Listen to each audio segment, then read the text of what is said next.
سفید محل ایپیسوڈ 12۔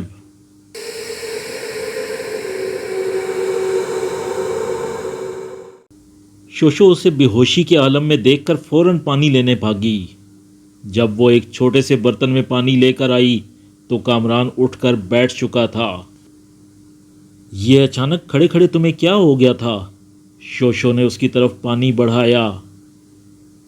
کچھ نہیں، کامران اپنے کپڑے جھاڑتا ہوا اٹھ کھڑا ہوا۔ اس نے چند گھونٹ پانی پیا اور پھر مسکراتا ہوا بولا، غلطی دراصل مجھ سے ہی ہو گئی تھی۔ میں نے پنجرے سے اڑے ایک طوطے کو واپس بلانا چاہا تھا۔ تم نے اسے آزاد ہی کیوں کیا؟ شوشو بغیر اصل بات کی تہ تک پہنچے بولی، میں اسے آزاد کروانے کا پابند تھا۔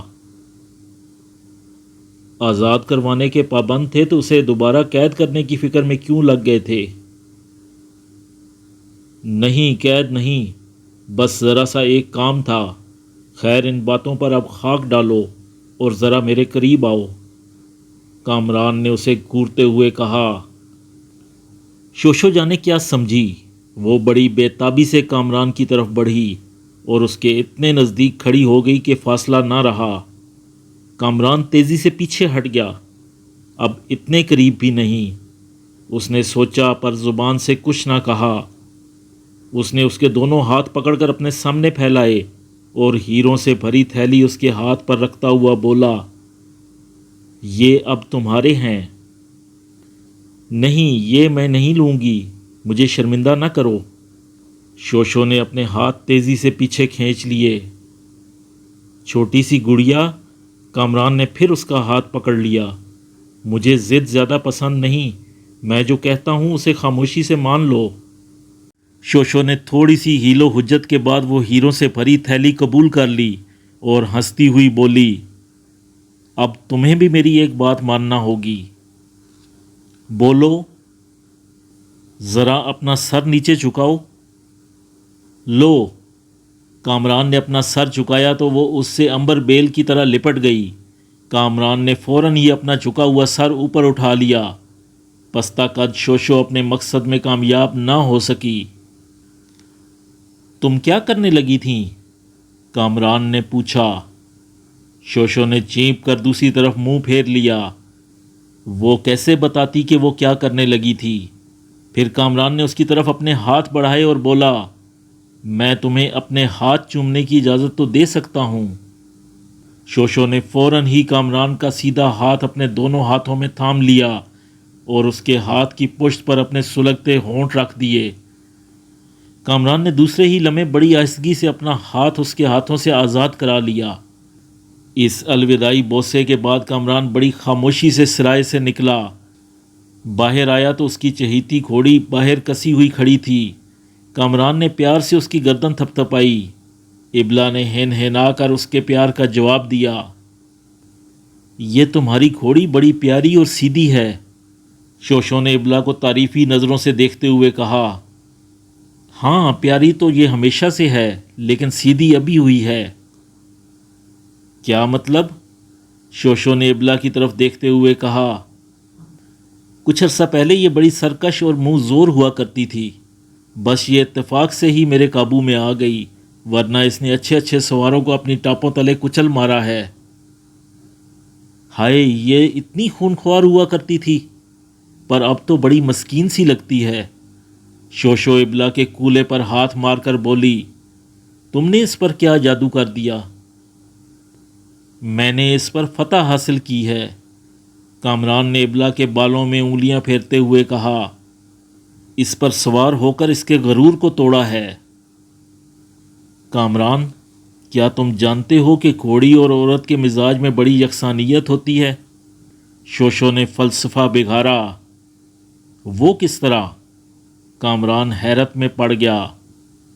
وہ بھی فتح ہونا چاہتی ہے، اس کے تصور میں ہمیشہ ایک ایسا مرد ہوتا ہے جو اس کی سرکشی اور منہ زوری کو توڑ سکے، اور جب ایسا مرد اسے مل جاتا ہے تو وہ اس کی پناہ میں چلی جاتی ہے۔ شوشو نے بڑے کھوئے ہوئے انداز میں کہا۔ کامران نے جان بوجھ کر اس نازک موضوع کو طول دینے کی کوشش نہ کی، وہ جواب میں صرف مسکرا کر رہ گیا۔ شوشو یکلخت اداس ہو گئی، جواب نہ پا کر یا کامران کے وقت رخصتی کی بنا پر۔ کامران نے چھلانگ لگائی اور ابلا کی پیٹھ پر سوار ہو گیا۔ اس نے ابلا کو ایڑ لگائی اور ہوا ہو گیا۔ اس نے پیچھے مڑ کر بھی نہ دیکھا۔ شوشو کے لبوں میں یکا یک لرزش سی ہوئی، اس کا گلا رند گیا اور 2 چمکدار موتی اس کی آنکھوں سے نکل کر رخساروں پر لڑکنے لگے۔ شوشو اپنی ڈبڈباتی آنکھوں سے کامران کو اس وقت تک دیکھتی رہی جب تک وہ نظروں سے اوجھل نہ ہو گیا۔ کامران نے بستی کی 4 دیواری سے نکلتے ہی ابلا کو تیر بنا دیا۔ ابلا کو بھی کئی دن بعد آج دوڑنے کا موقع ملا تھا، اسی لیے وہ اچھی رفتار سے بھاگ رہی تھی۔ کوئی 1 گھنٹے کی مسافت کے بعد وہ ایک ایسی جگہ پہنچ گیا جہاں راستہ 2 سمتوں میں تقسیم ہو رہا تھا۔ اس نے زور سے ابلا کی لگام کھینچی اور سوچنے لگا کہ کون سی راہ اختیار کرے۔ ایک راستہ مغرب کی طرف جاتا تھا اور دوسرا شمال کی طرف۔ پہلے کامران نے مغرب کے آسمان کو بغور دیکھا، پھر شمالی آسمان کا جائزہ لیا۔ شمالی آسمان پرندوں سے بالکل خالی تھا، جبکہ مغرب کے آسمان پر کچھ چیلیں اڑتی دکھائی دے رہی تھیں۔ اس نے سائری دیوتا کا نام لے کر اپنی گھوڑی کو مغربی راستے پر ڈال دیا۔ دوپہر ہوتے ہوتے وہ ایک گھنے جنگل میں پہنچ گیا۔ اب اسے شدت کی بھوک لگنے لگی تھی، اگرچہ اس کے پاس کھانے پینے کی اشیاء وافر مقدار میں موجود تھیں، مگر وہ سب خشک حالت میں تھیں۔ کامران نے کافی عرصے سے پرندوں کا تازہ گوشت نہیں کھایا تھا، اسی لیے اس نے ترکش سے تیر نکال کر کمان پر چڑھا لیا کہ جنگل کے پرندے بے پناہ تھے۔ 4-5 پرندوں کو شکار کر کے اس نے انہیں آگ پر بھون لیا اور مزے لے لے کر کھانے لگا۔ 5 پرندے ہضم کر کے اس نے لمبی ڈکار لی اور ابلا کو آزاد کر کے وہ کچھ دیر آرام کرنے کے لیے ایک درخت کے نیچے لیٹ گیا اور آنکھیں بند کر لیں۔ ابھی اس پر غنودگی طاری ہی ہونے والی تھی کہ اس کے کانوں نے ایک عجیب سی آواز سنی۔ اسے محسوس ہوا جیسے کوئی پاس ہی بیٹھا ہڈیاں چبانے میں مصروف ہے۔ کٹر کٹر کی آوازوں نے اس کی نیند کو کوسوں دور بھگا دیا۔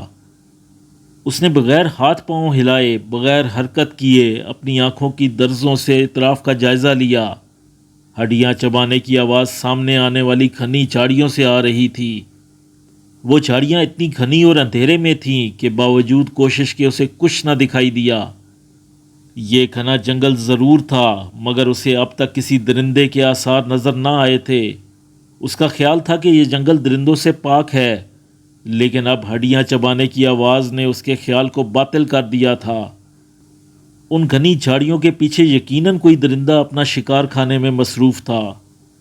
کامران بہت احتیاط سے اٹھا اور بڑی تیزی سے بے آواز اس اونچے درخت پر چڑھ گیا جس کے نیچے تھا۔ محفوظ مقام پر پہنچ کر کامران نے نیچے جھاڑیوں کو دیکھا۔ اب وہ اسے صاف نظر آ رہا تھا۔ وہ ایک بڑے سے پتھر پر بیٹھا گوشت کھانے میں مصروف تھا۔ کامران اس عفریت کو دیکھ کر کانپ گیا۔ وہ نہ کوئی شیر تھا، نہ چیتا، اور نہ ہی اسی قسم کا کوئی اور درندہ۔ کامران اسے دیکھ کر تیر چلانا بھی بھول گیا۔ اس کی سمجھ میں نہیں آ رہا تھا کہ وہ کیا چیز دیکھ رہا ہے۔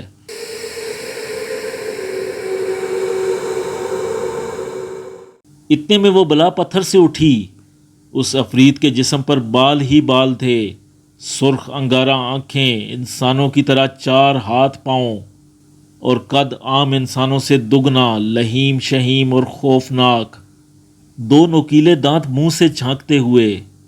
کامران ابھی اچھی طرح اس عفریت کا جائزہ بھی نہ لے پایا تھا کہ وہ چھلانگے لگاتا ہوا اس کی نظروں سے اوجھل ہو گیا۔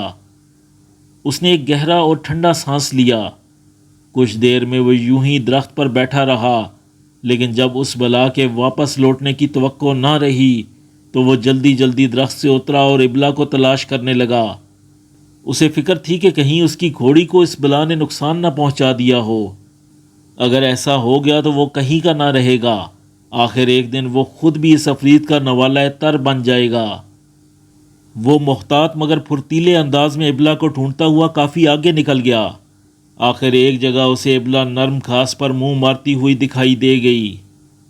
کامران نے فوراً اپنے سائری دیوتا کا شکر ادا کیا اور بھاگ کر اس کے پاس پہنچا۔ ابلا نے اپنے مالک کو اس طرح بے قراری سے اپنی طرف آتا دیکھ کر گھاس سے اپنا منہ اٹھا لیا اور حیرت سے اسے دیکھنے لگی۔ کامران نے اس کی پیٹھ پر ہاتھ پھیر کر لگام اس کے منہ میں دی اور جست مار کر اس پر سوار ہو گیا۔ وہ اشارہ پاتے ہی اڑنے لگی۔ جنگل ختم ہوتے ہی کامران نے ابلا کی رفتار کم کر دی۔ وہ عفریت کو بہت پیچھے چھوڑ آیا تھا، اس لیے اب بلا وجہ گھوڑی کو بھگانے کی ضرورت نہ تھی۔ ابلا آہستہ روی سے راستہ ناپتی ہوئی آگے بڑھنے لگی۔ ابھی کامران زیادہ دور آگے نہ گیا تھا کہ اسے راستے میں ایک عورت بیٹھی ہوئی دکھائی دی۔ وہ اپنے سینے پر 2 ہتھڑ مار کر بین کر رہی تھی۔ کامران نے اس کے قریب پہنچ کر گھوڑی روک لی اور اتر کر اس ادھیڑ عمر عورت کی طرف بڑھا۔ اس عورت نے کامران پر کوئی توجہ نہ دی یا اسے دیکھا ہی نہیں۔ وہ بدستور اپنے سینے پر ہاتھ مار مار کر روتی رہی۔ اے کیا ہوا؟ کامران نے اس کے سر پر پہنچ کر کہا۔ آواز سن کر اس روتی ہوئی عورت نے اپنا سر اٹھا کر کامران کو دیکھا۔ کامران کو وہ دور سے ادھیڑ عمر عورت نظر آتی تھی، لیکن ایسا نہ تھا۔ وہ ایک جوان اور تیکھے نقوش والی عورت تھی۔ اس کی آنکھوں سے چھم چھم برستے نیر نے اسے اور حسین بنا دیا تھا۔ اس عورت نے ڈبڈباتی آنکھوں سے کامران کو دیکھا تو دیکھتی رہ گئی۔ اس نے فوراً اپنی آنکھیں پونچھ ڈالی اور چند لمحوں کے لیے اپنا غم بھول گئی۔ اس نے اپنی زندگی میں اتنا مضبوط اور حسین مرد نہیں دیکھا تھا۔ کیوں روتی ہو؟ کامران نے اس کی محویت توڑنی چاہی۔ ہائے میرا بچہ! اس کے زخم پھر سے ہرے ہو گئے۔ وہ بین کرنے لگی۔ کیا ہوا تمہارے بچے کو؟ اسے بلا اٹھا کر لے گئی۔ کامران کی نگاہوں میں فوراً وہ جھاڑیوں کا منظر گھوم گیا، وہ گوشت کھاتا ہوا عفریت۔ کامران کے جسم میں سردی کی لہر دوڑ گئی۔ کیا وہ وہاں بیٹھا اسی عورت کا بچہ چبا رہا تھا؟ کامران نے سوچا، لیکن کسی نتیجے پر پہنچنے کے لیے ابھی مزید سوالات کی ضرورت تھی۔ کیسی بلا؟ کیا اس علاقے میں کوئی بھیڑیا وغیرہ آیا ہوا ہے؟ نہیں، بھیڑیا نہیں۔ کوئی شیر، چیتا یا؟ نہیں، یہ بھی نہیں۔ پھر وہ کیسی بلا ہے؟ اسے آج تک کسی نے نہیں دیکھا۔ وہ کالے جنگل میں رہتی ہے، ہر روز آدھی رات کے بعد نکلتی ہے اور بستی میں سے ایک بچہ اٹھا کر لے جاتی ہے۔ اس جوان عورت نے اپنے آنسو پوچھتے ہوئے کہا۔ ابھی کامران کوئی بات کرنے ہی والا تھا کہ اسے سامنے سے 4-5 آدمی آتے دکھائی دیے۔ ان آدمیوں نے اس عورت کے پاس کسی گھوڑ سوار کو کھڑے دیکھا تو بھاگتے ہوئے اس کی طرف بڑھے۔ پھر ایک مرد نے قریب آتے ہی اس عورت کو ڈانٹا۔ کالبائی، تو پھر یہاں آ گئی؟ میں یہاں سے نہیں جاؤں گی، نہیں جاؤں گی، میرا بچہ مجھے چاہیے۔ اس عورت نے پھر سے رونا شروع کر دیا۔ تم کون ہو نوجوان؟ اس مرد نے کامران سے سوال کیا۔ ایک مسافر ادھر سے گزر رہا تھا، یہاں کالبائی کو روتا دیکھ کر اتر پڑا۔ یہ شاید تمہاری بیوی ہے؟ کامران نے اس سے پوچھا۔ ہاں، یہ میری بیوی ہے، اسے میں کئی بار یہاں سے اٹھا کر لے جا چکا ہوں، مگر یہ ہر بار یہیں آ کر بیٹھ جاتی ہے۔ شاید اس آس میں کہ کالے جنگل سے وہ بلا نکلے گی اور اس کا بچہ اس کی گود میں ڈال کر واپس لوٹ جائے گی۔ کم عقل عورت! اس مرد نے اسے ہاتھ پکڑ کر اٹھا لیا اور وہ پوری فرما برداری سے کھڑی ہو گئی۔ تمہاری بات تو ٹھیک ہے، تم مرد ہو، اس حقیقت کو تسلیم کر چکے ہو کہ تمہارا بچہ اب واپس نہیں آئے گا، اسے بلا لے جا چکی ہے، لیکن یہ عورت ہے، اس بچے کی ماں ہے، اس کی ممتا کو کسی طرح قرار نہیں، چوٹی آس پر یہاں آ بیٹھتی ہے، میری مانو، اس کے ساتھ نرمی کا سلوک کرو۔ کامران نے کالبائی کے شوہر کو سمجھانے کی کوشش کی۔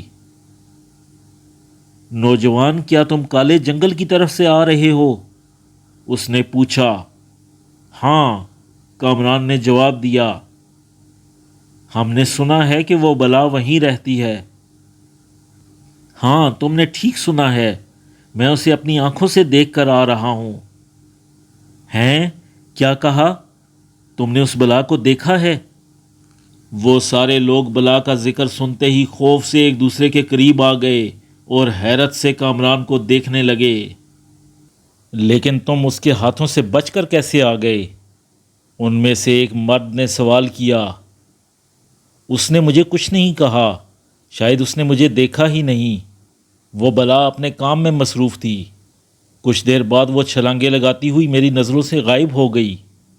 کامران نے بلا کے گوشت کھانے کا ذکر جان بوجھ کر نہ کیا کہ کالبائی کو مزید دکھ پہنچتا۔ ترپان، ایک مرد نے کالبائی کے شوہر کو مخاطب کیا، اسے ونشا کے پاس لے چلو۔ کیوں نوجوان، تم ہمارے ساتھ چلو گے؟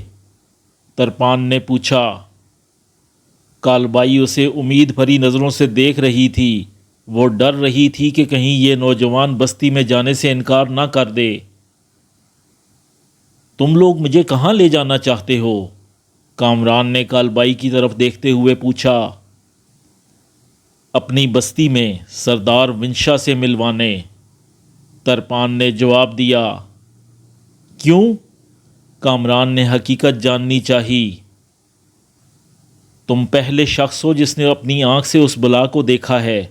اب تک اس بلا کے بارے میں افسانے ہی مشہور ہیں۔ تم ہمارے ساتھ چل کر ہمارے سردار کو اس بلا کی حقیقت بتاؤ تاکہ اسے ختم کرنے کے بارے میں سوچا جا سکے۔ ٹھیک ہے، چلو۔ کامران کی مہم جو طبیعت مچل اٹھی۔ وہ ابلا کی طرف بڑھا اور اچھل کر اس پر سوار ہو گیا۔ ترپان نے اپنی بیوی کالبائی کو اپنے کندھے پر بٹھا لیا۔ ایک مرد نے ابلا کی لگام پکڑ لی اور چلنے کے لیے تیار ہو گئے۔ کامران نے جب محسوس کیا کہ وہ اسے بھی اپنے ساتھ پیدل چلانا چاہتے ہیں تو اس نے تجویز پیش کی۔ مجھے تم لوگ اپنی بستی کا پتہ بتا دو، میں وہاں پہنچ جاتا ہوں، تم لوگ آتے رہنا۔ نہیں، سب ساتھ ہی چلتے ہیں، تم آرام سے گھوڑی پر بیٹھے رہو، ترپان نے کہا۔ پھر ان لوگوں نے دوڑنا شروع کر دیا۔ ترپان اپنی بیوی کو کندھے پر بٹھا کر اس طرح بھاگ رہا تھا جیسے کسی بچے کو بٹھا رکھا ہو۔ ان لوگوں کے دوڑنے کی رفتار خاصی تیز تھی۔ کامران نے اپنی گھوڑی کی لگام چھڑا لی تھی۔ اب وہ گھوڑی کے ساتھ ساتھ بھاگ رہے تھے اور کامران ان لوگوں کی رفتار دیکھ کر حیران ہو رہا تھا۔ بستی میں داخل ہوتے ہی ترپان نے اپنی بیوی کالبائی کو کندھے سے اتار پھینکا اور آگے آ کر گھوڑی کی لگام تھام لی اور پھر بھاگنے لگا۔ بستی میں ایک سجیلے گھوڑ سوار کو دیکھ کر بستی کے اور لوگ بھی اس چھوٹے سے جلوس کے ساتھ ہوتے گئے۔ سردار ونشا کے گھر تک پہنچتے پہنچتے بستی کی تمام آبادی امڑ آئی۔ سردار ونشا نے ایک گھوڑ سوار اور اپنی پوری قوم کو ایک گھر کی طرف بڑھتے دیکھا تو وہ فوراً باہر نکل آیا اور چیخ کر بولا، یہ کیا تماشا ہے؟ اس سے پہلے کہ کوئی اور جواب دیتا، کامران نے مسکراتے ہوئے بڑی نرمی سے کہا، سردار ونشا، میں تماشا نہیں، کامران ہوں، کامران، ایک مسافر۔ سردار، یہ مسافر جس نے ابھی ابھی اپنا نام کامران بتایا ہے بڑے کام کا ہے۔ ترپان سردار ونشا سے مخاطب تھا۔ اسے تم کہاں سے پکڑ کر لائے ہو؟ سردار ونشا کا غصہ ابھی برقرار تھا۔ سردار، یہ کالے جنگل سے آ رہا ہے۔ یہ؟ سردار نے منہ کھول کر کامران کی طرف اشارہ کیا۔ یہ کہتا ہے اس نے اس بلا کو اپنی آنکھوں سے دیکھا ہے۔ ایک اور انکشاف۔ کیوں نوجوان، کیا نام بتایا تم نے؟ ہاں، کامران۔ سردار ونشا کا پارا اچانک نیچے اتر آیا۔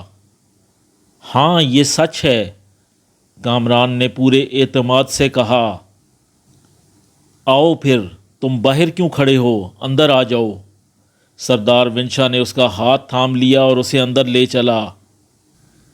اندر پہنچ کر سردار ونشا نے اسے بڑے احترام سے ایک جگہ بٹھایا اور بلا کا احوال پوچھنے لگا۔ کامران نے جو کچھ اپنی آنکھوں سے دیکھا تھا منو ان سردار ونشا کی خدمت میں عرض کر دیا۔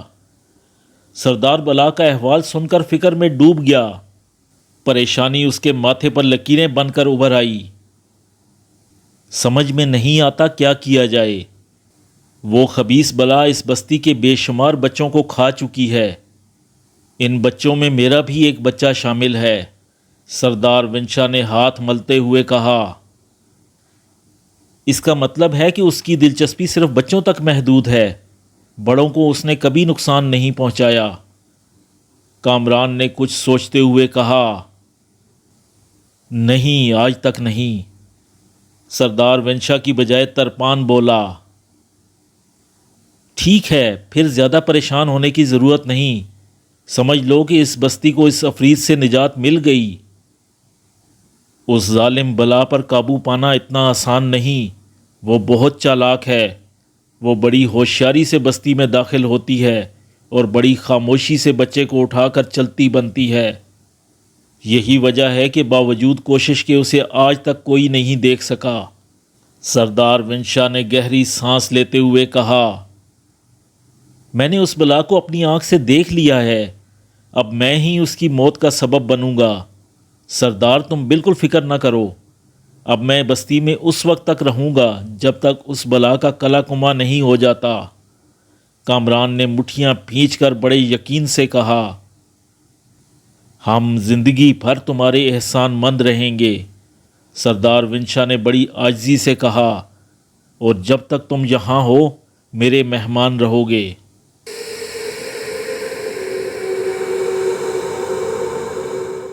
شام ہونے کو تھی۔ کامران نے سوچا دن ڈھلنے سے پہلے ہی بستی کا جائزہ لے لیا جائے تاکہ مورچہ بندی کرنے میں آسانی رہے۔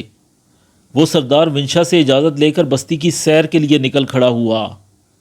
کوئی آدھے گھنٹے میں اس نے ابلا پر سوار ہو کر پوری بستی کا جائزہ لے لیا۔ بلا کے داخلے کا امکان اسی راستے سے تھا جدھر سے کامران بستی میں داخل ہوا تھا۔ کامران نے بستی سے 4-5 نڈر اور مضبوط نوجوانوں سے اس درخت پر جو بستی کے کنارے پر تھا مورچہ بنانے کو کہا۔ مورچہ تیار ہو گیا تو کامران نے ان نوجوانوں سے اپنے گھروں سے ہتھیار لانے کو کہا۔ ہتھیار کا نام سن کر ان نوجوانوں نے مایوسی سے گردن ہلائی۔ اس نے جب زیادہ زور دیا تو وہ اپنے گھروں سے چھوٹے چھوٹے ڈنڈے اٹھا لائے۔ کامران ان ڈنڈوں کو دیکھ کر ہنس پڑا۔ یارو، ان ڈنڈوں سے بلا کو مارو گے؟ بس ہمارے پاس یہی کچھ ہے۔ جاؤ سردار ونشا کے ہاں سے کچھ لے آؤ، اس کے پاس ضرور کوئی ہتھیار ہوگا۔ کامران، یہ امن پسندوں کی بستی ہے، یہاں کسی کے ہاں کوئی ہتھیار نہیں نکلے گا۔ ہمیں آج تک کسی پر ہتھیار اٹھانے کی ضرورت نہیں پڑی۔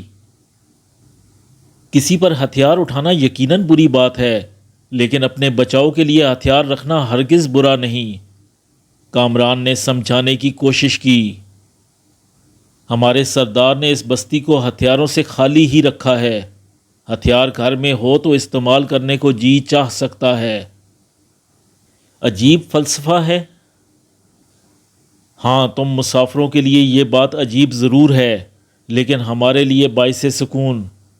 ہم دوسری بستیوں کی طرح ہتھیاروں کی دوڑ لگا کر راتوں کی نیندیں حرام نہیں کرنا چاہتے۔ اور اس بلا نے جو تم لوگوں کی نیندیں حرام کر رکھی ہیں، اس سے نمٹنے کے لیے تمہارے پاس کیا ہے؟ آج تم لوگوں کے پاس ہتھیار ہوتے تو وہ کسی کام آتے۔ وہ بلا آسمانی ہے، بستی والوں کی تو پیدا کردہ نہیں، اس سے نمٹنے کے لیے تم آ پہنچے ہو۔ ہم اسے اپنی امن پسندی کا انعام سمجھتے ہیں۔ اچھا میرے امن پسند بھائیوں، میری بات غور سے سنو۔ ہم لوگوں نے آج پوری رات جاگ کر اس درخت پر گزارنی ہے اور اس بلا کا انتظار کرنا ہے۔ ٹھیک ہے، ہم سب تیار ہیں۔ رات گہری ہوتے ہی کامران نے ان 5 نوجوانوں کے ساتھ اس گھنے درخت پر بسیرا کیا۔ چاندنی رات تھی، روشنی اتنی تیز تھی کہ اس بلا کو بآسانی دور ہی سے دیکھا جا سکتا تھا۔ رات جوں جوں سیاہ ہوتی جا رہی تھی، اس بستی کے نوجوانوں میں خوف کی لہر بڑھتی جا رہی تھی۔ کامران بڑی حد تک پرسکون تھا، شاید اس لیے کہ وہ ایک بار اس عفریت کو اپنی آنکھ سے دیکھ چکا تھا اور نہتتا بھی نہ تھا۔ بستی کے نوجوان بار بار کامران سے اس بلا کے بارے میں استفسار کرتے تھے کہ وہ کیسی ہے، لیکن کامران نے اس عفریت کی شکل و صورت کے بارے میں انہیں کچھ نہ بتایا کہ خواہ مخواہ ان کے دل میں ہیبت بیٹھ جائے اور کہیں وہ اسے اکیلا ہی چھوڑ کر نہ بھاگ جائیں۔ ان نہتے نوجوانوں سے اسے کسی عملی مدد کی توقع نہ تھی اور نہ اس نے اس غرض سے انہیں اپنے ساتھ بٹھایا تھا۔ اس کا مقصد صرف اتنا تھا کہ ان نوجوانوں کی وجہ سے رات آسانی سے کٹ جائے گی۔ پھر کامران نے ان نوجوانوں کو باتوں میں لگا لیا۔ پہلے اس نے انہیں اپنی آپ بیتی سنا ڈالی، پھر ان نوجوانوں سے اس بستی کے رسم و رواج کے بارے میں پوچھتا رہا۔ اس کی آنکھیں دور تک اس عفریت کو تلاش کرتی رہیں اور کان ان نوجوانوں کی باتیں سنتے رہے۔ رات آدھی سے زیادہ گزر چکی تھی۔ بستی میں چاروں طرف سکون پھیلا تھا۔ عفریت کا دور تک پتہ نہ تھا۔ باتیں ختم ہوئیں تو عشق و محبت کی داستانیں چھڑ گئیں۔ حسن و شباب کے نغمے گائے جانے لگے۔ وقت گزرتا رہا۔ تب کامران کو اچانک بستی کے کسی کونے سے چیخو پکار کی آواز سنائی دی۔ بستی کے نوجوان یہ آوازیں سن کر سہم گئے۔ چند لمحوں بعد یہ چیخو پکار رونے کی آواز میں تبدیل ہو گئی۔ کامران کو محسوس ہوا جیسے کئی عورتیں مل کر بین کر رہی ہوں۔ اس کی سمجھ میں نہ آیا کہ یہ عورتیں اچانک کیوں رونے لگیں۔ کیا ہوا؟ کامران نے نوجوانوں سے پوچھا۔ شاید بلا اپنا کام کر گئی، کسی ایک نوجوان نے کپ کپاتے ہوئے کہا۔ ارے نہیں، کامران نے اپنی تیر کمان سنبھالی اور درخت سے تیزی سے نیچے اترتے ہوئے بولا، آؤ میرے ساتھ۔ کامران کی صدا پر کسی نے لبیک نہ کہا۔ کوئی نوجوان اپنی جگہ سے ٹس سے مس نہ ہوا۔ ارے جلدی اترو، ڈرتے کیوں ہو؟ میرے ہوتے ہوئے بلا تمہارا کچھ نہیں بگاڑ سکتی۔ کامران نے نیچے پہنچ کر انہیں تسلی دی۔ خدا خدا کر کے وہ نوجوان درخت سے اترے۔ جب کامران ان نوجوانوں کے ساتھ جائے واردات پر پہنچا تو یہ جان کر حیران رہ گیا کہ وہ عفریت ایک گھر سے بچہ اٹھا کر لے جا چکا تھا۔ صدمے سے اس عورت کا برا حال تھا۔ شادی کے 7 سال بعد تو اس کے ہاں بچہ پیدا ہوا تھا۔ ابھی وہ 3 سال کا ہی تھا کہ آج رات وہ بلا کے ہتھے چڑھ گیا۔ کامران نے بڑی پھرتی سے پورا گھر اور آس پاس کا علاقہ چھان مارا، لیکن اس عفریت کا دور تک سراغ نہ لگا۔ کامران نے اس عفریت کو کالے جنگل میں دیکھا تھا۔ بستی والے بھی یہی کہتے تھے کہ وہ بلا کالے جنگل میں رہتی ہے۔ کالے جنگل سے جو راستہ بستی کی طرف آتا تھا، اس راستے پر اس نے مورچہ لگا رکھا تھا اور پوری توجہ سے اس راستے کی نگہبانی کر رہا تھا۔ وہ بلا بھی کوئی چھوٹی موٹی چیز نہ تھی، وہ تو پہاڑ جیسی شے تھی، دور ہی سے دکھائی دے جانے والی۔ پر اس بلا نے سارا منصوبہ خاک میں ملا دیا تھا۔ نگہبانی کے باوجود وہ اپنا کام کر گئی تھی۔ گویا ان سب کی آنکھوں میں دھول جھونک گئی تھی۔ کامران مایوس ہو کر سردار ونشا کے گھر واپس پہنچا۔ سردار ونشا تک اس تازہ واردات کی اطلاع پہنچ چکی تھی۔ وہ کامران ہی کا منتظر تھا۔ کامران نے اسے دیکھ کر مایوسی سے گردن ہلائی اور بنا کوئی بات کیے کمرے میں جا کر لیٹ گیا۔ اگرچہ کمرے میں اجالا تھا، لیکن کامران کے دل میں یہاں سے وہاں تک اندھیرا پھیلا ہوا تھا۔ عفریت کے اس طرح خاموشی سے نکل جانے کا اسے بڑا دکھ تھا۔ وہ کروٹیں بدل بدل کر اس بلا سے نجات پانے کے راستے تلاش کر رہا تھا کہ اچانک کمرے کا دروازہ کھلا۔ آنے والے نے فوراً ہی دروازہ پلٹ کر بند کر دیا اور دھیرے دھیرے کامران کی طرف بڑھا۔ کامران اسے دیکھ کر پریشان ہو گیا۔